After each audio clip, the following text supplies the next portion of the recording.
Hi అండి. Mister millionaire wife part 24.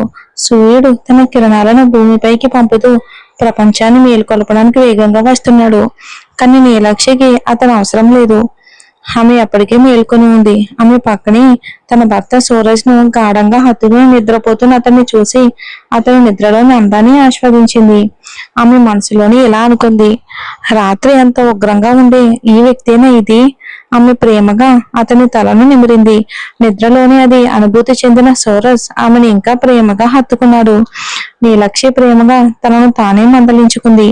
ఇలా గట్టిగా పట్టుకుంటే నా ఎముకలు విరిగి పడిపోతాయి. అప్పుడు నీకే కష్టం అవుతుంది కదా.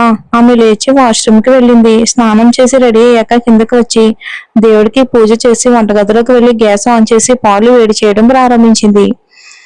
అప్పుడే ఒక పని మనిషి భయంతో కూడిన గొంతులో అడిగింది, మేడం మేడం మీరు ఇక్కడ ఏం చేస్తున్నారు? తిరిగి ఆ పని మనిషిని చూసి నీలక్షి నవ్వింది. అక్క, నేను చాయ్ తయారు చేస్తున్నాను.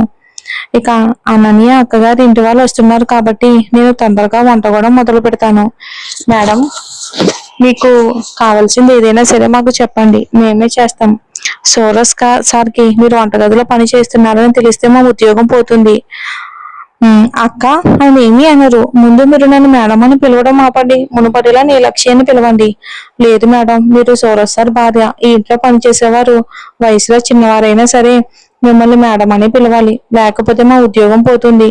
ఇంకా సూరజ్ సార్ స్వయంగా కఠినంగా చెప్పింది ఏంటంటే మీకు గౌరవం ఇవ్వాలి, నా అనుమతి లేకుండా మీరు ఏ పని చేయకూడదు అని చెప్పారు కదా.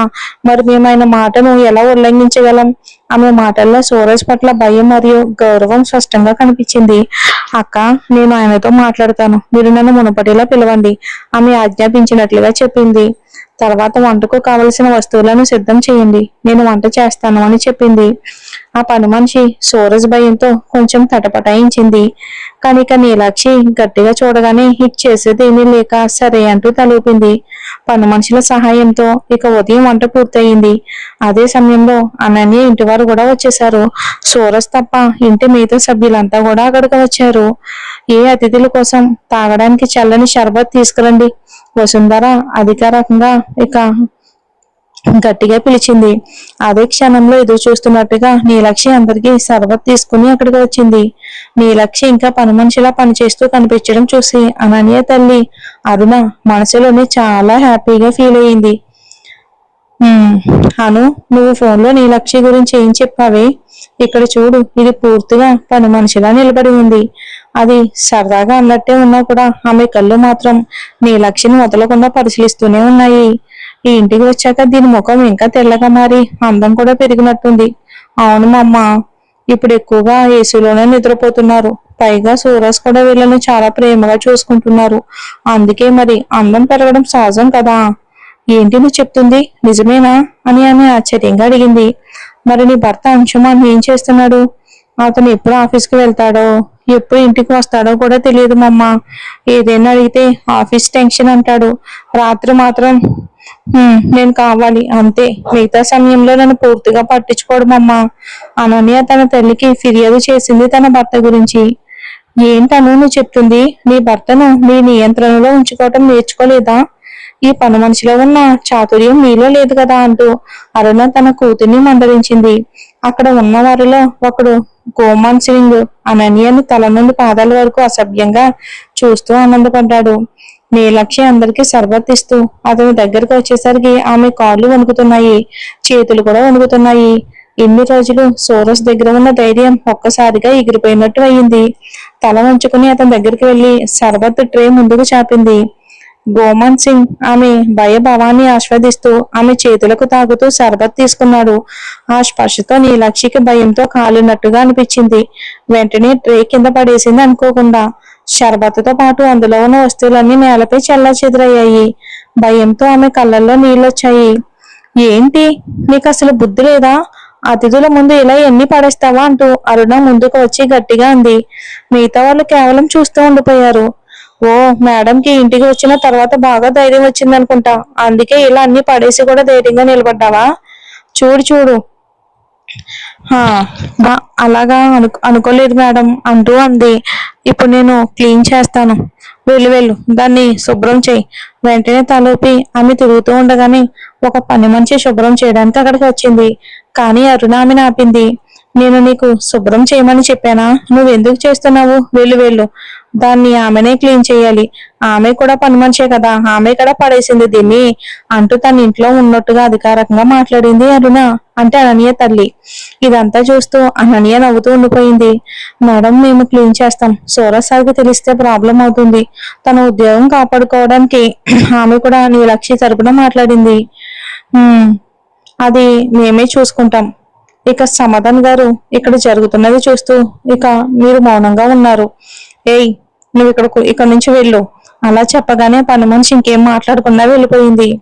పగిలిన గ్లాసులు ప్లేట్లు అన్ని తీసి నీలక్షి ఆ ప్రదేశాన్ని మాప్తో శుభ్రం చేసింది. ఈ మొత్తం సమస్యకు కారణమైన వ్యక్తి గోమన్ సింగ్ మాత్రం ఇంకా ఆమె మీద దృష్టి పెట్టి అసభ్యంగా చూస్తూ ఉన్నాడు. ఇక విలనాన్ని చెప్పుకోవచ్చు మన స్టోరీలో, గోమన్ సింగ్. అతని ఆ చెడు చూపులు నీలక్షికి అసహ్యంగా అనిపించాయి. భయంతో పనిచేస్తూ ఆమె కంగారుగా ఉండగా అనన్య కూడా కావాలని అడ్డుపడింది. నీలక్షి దాన్ని పట్టించుకోకుండా పని చేస్తూ ఉండగా ఆమె కాలు జారి తడిని అలపై పడిపోబోతూ ఉండగా సూరజ్ మధ్యలో చేరి తనని పట్టుకుని ఆమెను కాపాడ్డాడు. ఇది చూసి అందరూ ఆశ్చర్యపోయారు. సూరజ్ ఆఫీస్కి వెళ్ళిపోయాడని అనుకున్నారు. కానీ అతను ఇప్పుడే తన గదిలో నుంచి వచ్చాడు.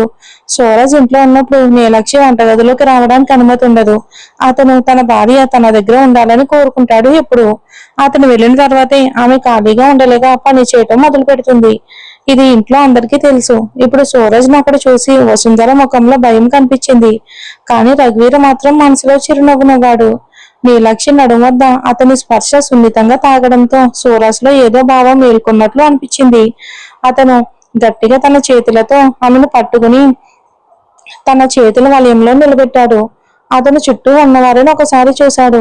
ఆ తర్వాత మధ్యలో సోఫాలో కాలు మీద కాలు వేసుకుని కూర్చుని నీలక్షిని కూడా తన దగ్గరికి కాదు తన ఒడిలో కూర్చోబెట్టుకున్నాడు ప్రేమగా. సూరజ్ చేసిన పనితో ఆమె శరీరం ఒక్కసారిగా వణికిపోయింది భయంతో. ఎందుకో తెలియదు కానీ ఇంతసేపటి భయం తగ్గిపోయి తన భర్తతో ఉన్న ధైర్యం తిరిగి వచ్చింది. కానీ వెంటనే ఆమె చూపు మిగతా వారిపై పడడంతో సిగ్గుతో తల ఉంచుకుని సూరజ్ ని చూసింది. ఆమె సిగ్గును ఆస్వాదిస్తూ సూరజ్ చూపు కోపంగా చుట్టూ ఉన్న పని మనుషులపై పడింది. అతని కంటి సంకేతం అర్థం చేసుకునే భయంతో వారందరూ వరుసగా అతని ముందు నిలబడ్డారు. ఇక్కడ మీకేం పనుంది? సార్, అది మేడం, నేను మేడంకి చెప్పాం కానీ ఆమె ఏమాత్రం వినలేదు అంటూ ఆ పని మనిషి తడబడుతూ చెప్పింది. ఓ సరే, ఇక నుంచి ఇక్కడ ఎవరూ పని చేయడానికి రావాల్సిన అవసరం లేదు. మీరందరూ ఇక్కడ నుండి వెళ్ళిపోవచ్చు. సార్ సార్, మమ్మల్ని క్షమించండి, ఇక నుంచి ఇలాంటి తప్పు జరగదు అంటూ ఆ పని మనిషి ముందుకు వచ్చి సమాధానం చెప్పింది. ఇలా పని చేయడానికి నేను మీకు జీతం ఎందుకు ఇవ్వాలి చెప్పండి. చెప్పాను కదా, ఇది సూరజ్ సింగ్ రాథోడ్ భార్య అని.